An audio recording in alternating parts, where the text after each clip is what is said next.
canal Archivo Natura.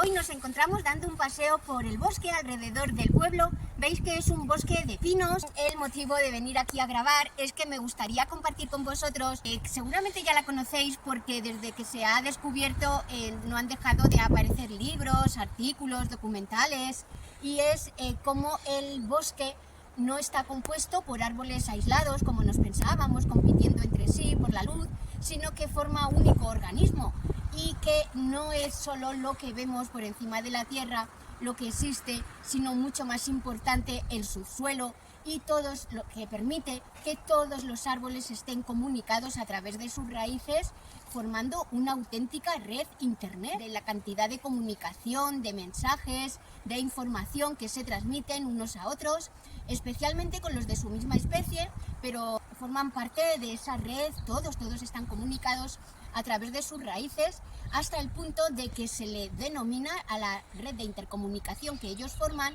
la World Wide Web. Sabéis que en nuestra informática, la primera red de internet que se fundó fue la www, la red que unía todas las webs, y era la World Wide Web. Entonces, utilizando ese mismo paralelismo, se ha dado en llamar a la red que forman los árboles de intercomunicación la wood es bosque o madera en inglés, Wood Wide Web, es decir, la red ancha del bosque, y mientras que la nuestra sería en inglés la red ancha del mundo.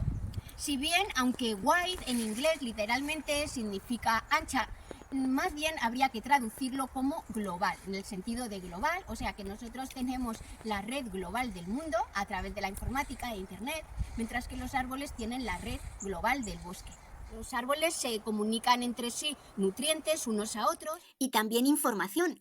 No lo podrían hacer solos si no fuese con la ayuda de los hongos, que de las setas que vemos crecer, pero que a veces salen a la superficie, que son las que se cogen o aparecen o bien en el suelo o bien en los troncos de los árboles, pero que fundamentalmente actúan en el subsuelo, hacen crecer sus propias raíces, o bien en las raíces de los árboles, o bien dentro o bien alrededor, y ahí les comunican nitrógenos, muchos fósforo, y también le inoculan sustancias para que luego los árboles sean capaces de vencer enfermedades que les provocan otros hongos, que son perjudiciales para ellos. Mientras que los árboles les proporcionan los azúcares que ellos producen gracias a realizar la fotosíntesis. Vemos cómo actúan en simbiosis, siendo que esto conforma un sistema como el de Internet, de transmisión de información. Todo el bosque al completo está interconectado.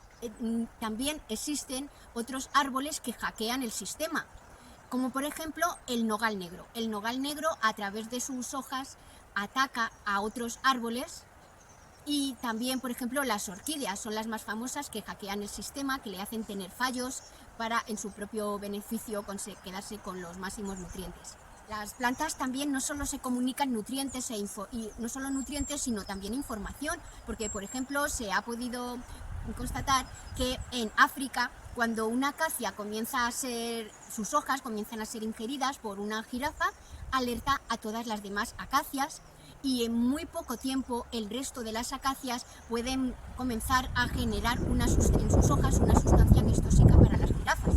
Y si bien es cierto que es hoy en día, debido a gran avance en conocimiento científico y tecnológico, que estamos confirmando estos descubrimientos, realmente son muy antiguos, vienen de los grandes filósofos. Por ejemplo, Aristóteles ya dotó de alma a las plantas, o por ejemplo Hipócrates, el padre de la medicina, insistía en que las plantas poseían el conocimiento de la curación. O los chamanes, desde muy antiguo en América, siempre han citado que han sido informados por las plantas de los conocimientos que ellos tienen. Y yo, la primera vez que tuve noticia muy evidente de estos datos, de estos conocimientos, fue leyendo hace 2 o 3 años el famosísimo libro, porque es el más vendido en la materia, del guardia forestal alemán Peter Buchloven, su famoso libro que está incluso en muchos supermercados como Consum, La vida secreta de los árboles. Y quizás es que este fue el libro que mejor supo transmitirlo, pero este libro, que es de 1917, al transmitirnos este dato se basa sobre los estudios realizados por la ecóloga canadiense Susan Sigmar, que trabaja para la Universidad de la Columbia Británica en Canadá, Y ella, para confirmarlo sin lugar a dudas que existía esta red por debajo del subsuelo, quiso realizar un experimento, y es que plantó 2 árboles muy pequeñitos y unas veces cubría con un plástico por completo y otras veces al otro, para ver si entre ellos se transmitían nutrientes, luz, todo lo que necesitaban para ayudarse entre sí, e incluso les inyectaba sustancias a uno para ver si luego le llegaban al otro, de tal forma estarían comunicados, y efectivamente así lo comprobó. Desde entonces está comprobada la existencia de esta red en el subsuelo, si bien el primero que la formuló fue en 1885 el botánico alemán Albert Bernhard Frank, y hoy en día ha podido ser comprobado gracias a la tecnología completamente. Susan Simard tiene publicado un libro, yo todavía no lo he leído, pero sí que lo he adquirido ya para poder leérmelo en el Kindle en versión digital. Su libro se titula En busca de los árboles madre. En busca del árbol madre descubre la sabiduría del bosque, y en este libro Susan nos comparte que los árboles más gigantes de los bosques actúan como madres protectoras de todos los demás. Si los talamos, el resto del ecosistema apenas puede sobrevivir. Sin embargo, cuando llegan las empresas madereras, empiezan a talarlos los primeros porque piensan que ya pronto van a morir, que así aprovechan cuanto antes su madera, sin que hasta ahora hayamos sido conscientes de que en realidad todos dependen de estos. Y otro libro muy importante, que además es el que estoy leyendo ahora mismo y me tiene realmente fascinada, por eso he querido grabar esta temática hoy, esta semana de los árboles y de la red de internet por la que están comunicados, es el libro Sensibilidad e inteligencia del mundo vegetal de Stefano Mancuso.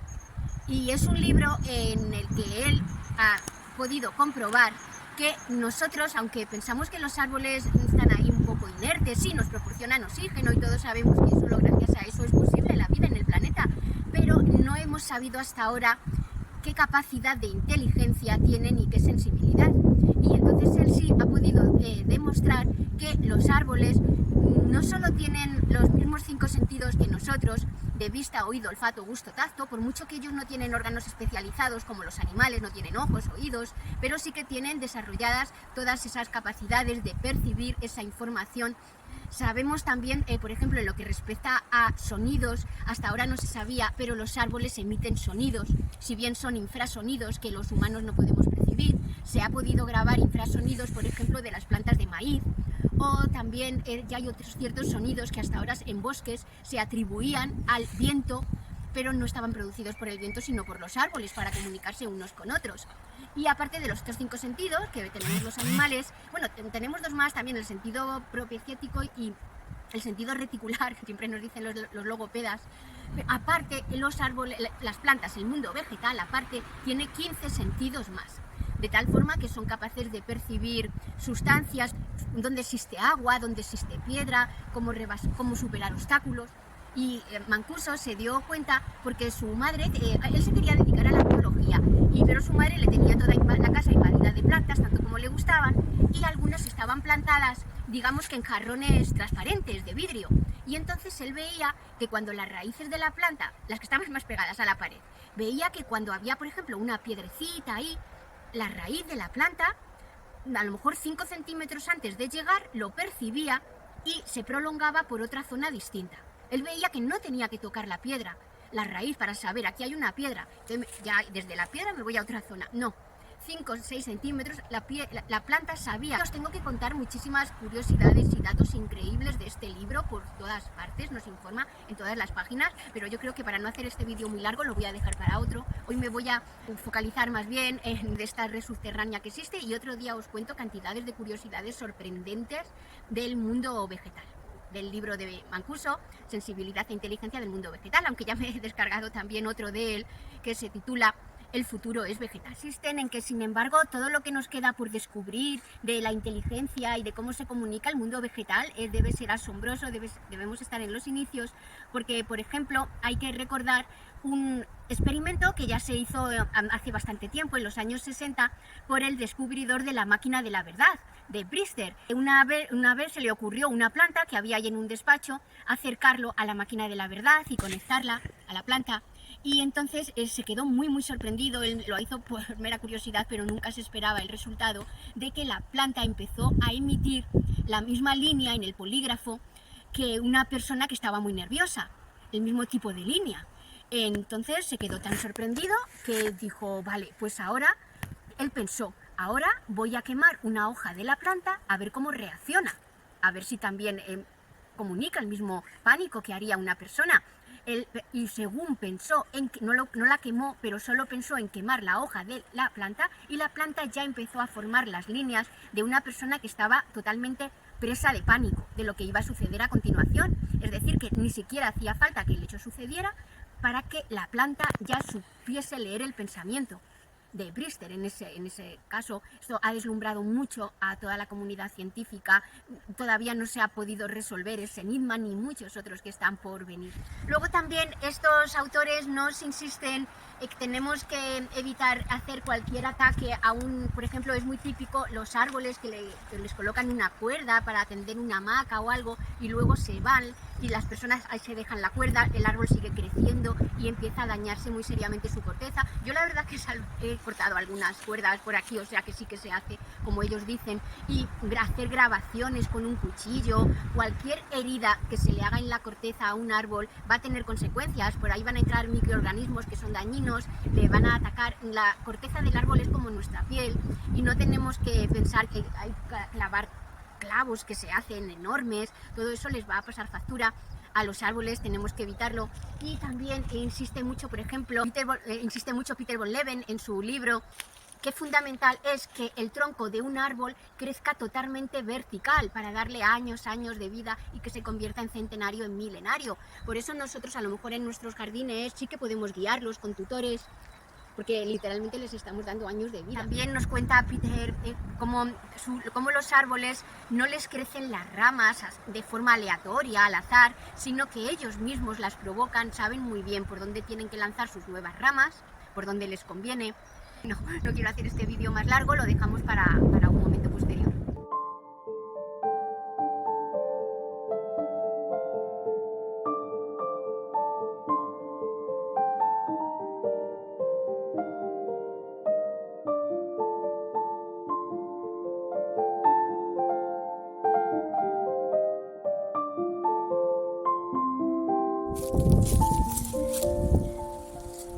Los perros son carnívoros, sí, pero ellos saben muy bien que hay ciertas sustancias, vitaminas que necesitan, que solo las pueden conseguir del mundo vegetal.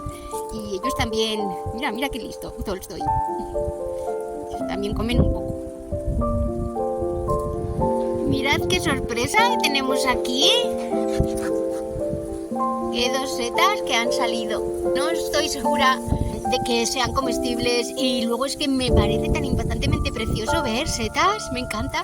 No las puedo por nada del mundo ahí sacar del suelo cuando están haciendo su papel tan importante de comunicación de las raíces de los árboles. Aquí también se ven otras cuantas, ¿veis? Imaginaros, aquí vemos esto, pero la riqueza que hay en el subsuelo, uniendo toda la red e intercambiando los nutrientes.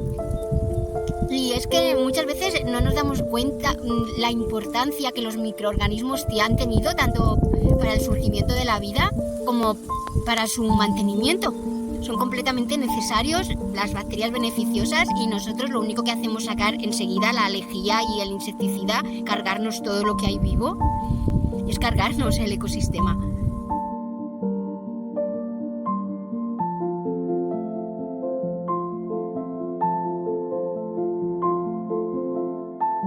Aquí tenemos a un pino piñonero. Como está aquí en medio, que no hay más población de pinos, pues nadie viene a coger las piñas.